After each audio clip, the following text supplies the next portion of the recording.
Welcome to the Slop Temple. We pray this video helps. You'll start by confirming essentials so the linking goes smoothly.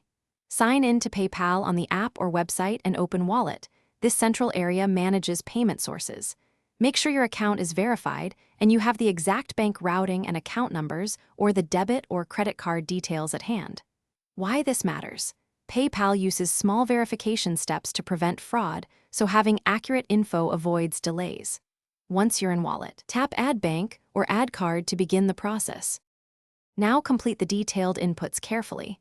Enter your bank routing and account numbers or full card number, billing address, and name exactly as your bank records them. If PayPal offers instant bank linking via your bank's login, that speeds things up. Otherwise, choose the two small deposits verification method and note the amounts. For cards, confirm expiry and CVV and approve any temporary authorization charge. These are reversed. Make sure to tap Confirm so PayPal can begin verification and send the small deposit or charge. Finish by confirming the verification method you used. If you did the manual bank route, check your statement in 2 to 3 business days and enter the two small deposit amounts in Wallet to finalize linking.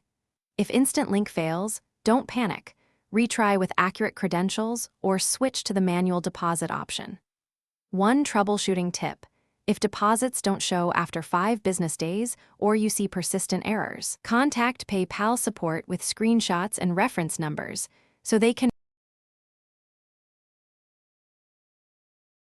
Thanks for watching. Consider subscribing if we helped you.